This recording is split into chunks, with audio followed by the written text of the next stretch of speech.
Hello, everyone, and welcome to another episode of the VENDO podcast. My name is Gefen. I am the director of media buying here at VENDO, overseeing kind of all of our media buying. On today's episode, I'm joined by Matan Laredo. He is our expert on all things Amazon DSP. Matan, want to make a quick intro? Yeah, hi everyone. Nice to meet you all. I have about a 2-year background in PPC and have also been very experienced on the DSP front as well.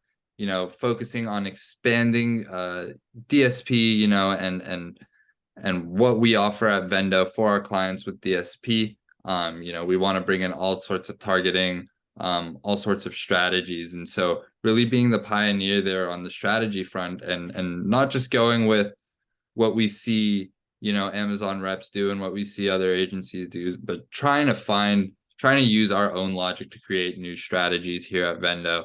And so I'm looking forward to going more in depth about that with you today. Yeah, awesome. Super excited. So today, we're going to talk about a lot, but the main topic that we're going to discuss is going to be through the DSP platform or through the DSP console, segmenting look-back windows through negative targeting. And basically what we mean by that is, obviously, for those of you experienced with Amazon DSP, you know that you can, when you are retargeting, you can assign look-back windows, obviously. So someone who's purchased or someone who's visited your product or a similar product in the last 30 days or the last 60 days, etc., you can basically retarget those people. But as a kind of level 2 strategy, there are ways that you can say, hey, if you know that, let's say you have a consumable product that people finish within 2 to 3 months, right?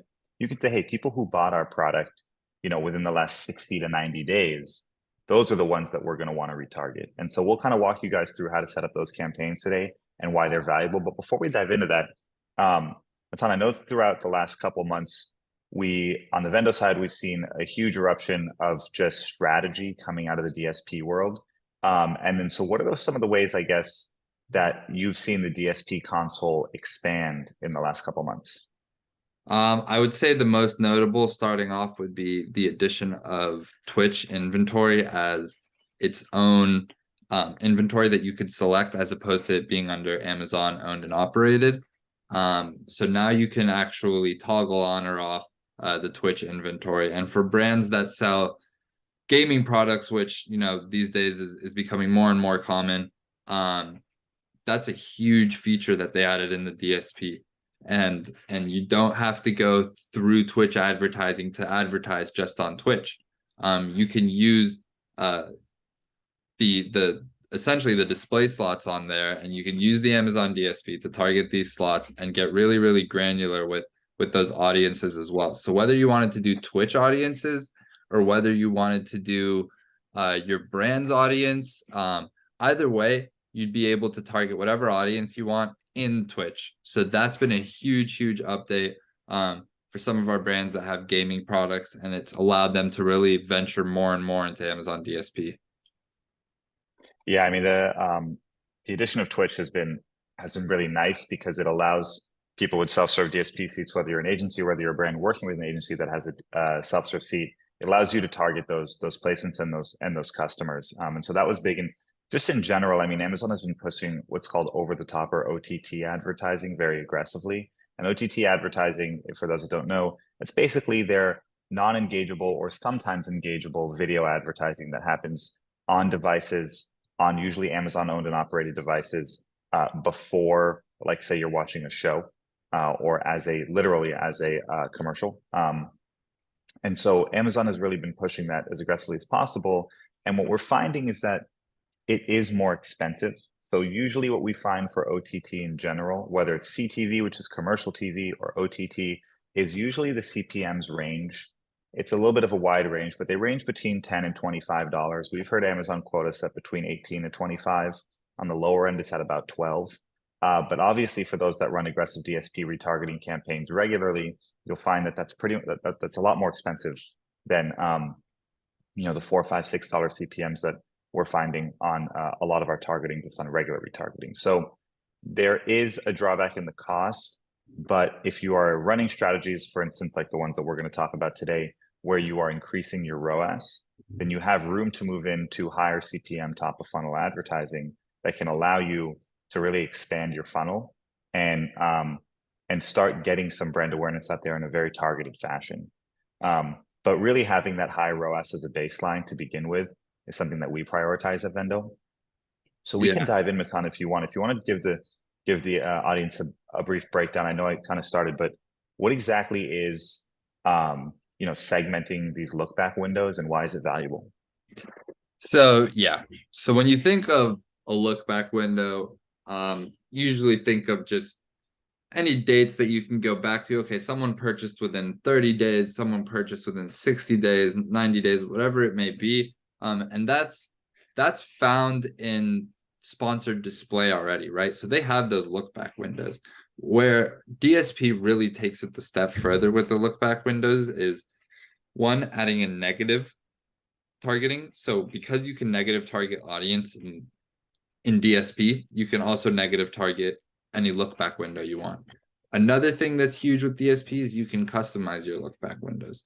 So if you want, let's say, a 7-day look back window, or a 4-day, or a 3, 2, 1 day, whatever it may be, you can create that look back window. Totally up to you, as opposed with sponsored display, those look back windows are going to be predefined. So when we talk about these look back windows with DSP, we're speaking to a more customizable approach to retargeting, and retargeting not just viewers but purchasers as well. Yeah. So I mean, and this conversation, as I said in the beginning, it really applies to brands that are aware of what their purchase or what their customers' purchase frequency is. So there's no point in saying, hey, we're just going to target people who purchase over or I guess between 60 and 90 days ago just to do it. I mean, of course you can test that out, but really the two areas that this kind of strategy falls into is if you know your purchase frequency, and then obviously just as a rule of thumb, you're saying, hey, if we haven't seen someone purchase in maybe 6 months or a year, let's try retargeting those people. Let's try reminding them that we exist. And so Matan, if you want to start sharing your screen, we can kind of dive into how do we segment, right? Like which tools do we use to segment out these audiences and just focus on the ones on that time range or date range that we want to retarget? Yeah, definitely. So as you can see for this brand here, they are in the food category, and the seasoning category, and we know that when someone buys their product, that they're not going to purchase again, most likely within 60 days, because their product is a seasoning. It lasts a really long time. So the real question is kind of, when is the most likely that they're going to repurchase? So the way we've first segmented this look back window into 60 and 180. And then the second look back window would be 180 to 360. And I can kind of show you how we did that here. So if you look at this, we're going to ensure that, and I'll go in a little bit more in depth here. We're going to ensure that we're not targeting anyone who purchased in the last 60 days. So that's a negative target by clicking on the not. By putting it in the same group, so group 1, as people who have purchased. So making sure that they purchased in the last 188 days and they didn't purchase in the last 60 days, right? So this is going to be, okay, we're going to want to take this audience and really try to hit them with the ad after 60 days of purchase. So that's going to be very important there.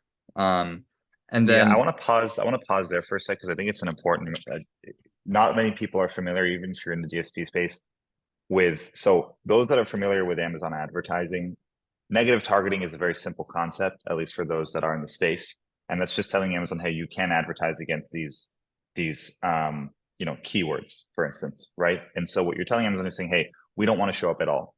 The difference here is that in that regard, that is basically the means in the end, right? You're just telling Amazon not to target. Here, we're using negative targeting on an audience level to reach an end, right? It is just a means. It's to say, hey, in that 180 days, the first 60 don't matter. It's too frequent, right? We're specifically isolating the back half So it's not like you're telling Amazon, hey, don't target them. We just don't want to hit them at all. It's, hey, don't target them because we want to hit the group of people that purchased, between 3 to 6 months ago or 2 to 6 months ago. Exactly. And if someone's already repurchasing, so if they purchased in the past 180 and then they purchased again in the past 60, we don't want to hit that consumer, right? We want the one who didn't. So we know how often they're repurchasing, and then also so we bring them back in to our funnel, and to bring their lifetime value up and hopefully get them to subscribe and save. So yeah, once you have this segmented out, and again, this brand, we just did it 60 to 180 and then 180 to 360. Every brand's different depending on the products, depending on the KPIs. So whatever data you're looking at, let that be the guide in your look back windows. And then yeah, similar thing here. So we're going to put them in the same group. We don't want them in different groups because that could lead to some overlap there. And we wouldn't want that. And then yeah, from here, once you have these created, you're going to want to look at performance in ROAS and see, which one's performing better. We did notice that 60 to 180 was performing better, so we left this one on. As you can see, it's still delivering, and we paused this one. But really what's been big for us with this brand is it allowed us to get so much more granular with our retargeting and optimize for a better ROAS. Whereas before, a lot of brands, and when they sign with us coming from other management services who manage their DSP, their look back windows don't really have any negative targeting in it.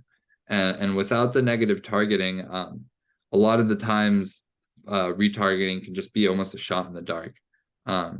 Anyone who's purchased in the past 180 days or anyone who's purchased in the past 360 days, unless you have very, very specific reasons why you'd want to do that big of a group, then getting more granular with it will almost always lead you to have a better ROAS. Yep, exactly. And so really that's the ultimate goal here is it boils down to, hey, why are you retargeting this group of people, right? You're retargeting this group of people because they are the most likely, based on your purchase frequency, to purchase again. So in theory, your conversion rate should go up, right? Because if you're a product, if you're a shampoo, say that you that every 3 months you run out of, someone bought a month ago, they're not going to buy again. You have to exclude those people, right? But if they bought 3 months ago and they haven't bought within a month or 2 months, then you can hit them again and say, hey, you most likely need to refill at this point, and they're going to have a higher likelihood of conversion. So that's really where all of this stems from, and it's just kind of a level up on the way that DSP targeting and retargeting is structured. And so the strategy itself has boded very well for us because we've been able to take a lot of our consumable brands that maybe don't have an avenue to find out, hey, what these people have bought 3 months ago, they haven't bought since, what's the deal, to hit them with some more ads. And so I'd imagine that as we develop these strategies even further and we get more get more data through AMC, we're going to be able to find purchase frequency on a much more granular level. And then we're going to start being able to see how DSP factors in to that purchase frequency and how we can, test, hey, how many customers that bought from DSP, or how often did customers that bought from DSP buy from our brand this past year versus customers that didn't buy from DSP, how often did they buy? And then what is the incremental lift that DSP has? So those are some of the ways that we incorporate AMC as well, which obviously we're just scratching the surface of. Yeah. I mean, looking at those purchase rates with AMC as to kind of when people are viewing a DSP and a sponsored product, that the likelihood that they're going to purchase just increases so much more. And we've had that data validated from multiple of our internal clients, and then also externally, Amazon's also validated that data. So that's been pretty strong. And using that also to benchmark has been very beneficial. But with the purchase retargeting, it also, I mean, and segmenting these look back windows, it's also really going to benefit a lot with cross promotion, right? So for example, we have a brand that sells pet toys, and they have toys for when your pet is a newborn, and for when your pet's a puppy, and then when your pet's grown up as well. And using these look back windows, we're able to segment out, okay, if someone purchased a puppy product 4 months ago, their puppies, we're not going to hit them with another puppy ad, right?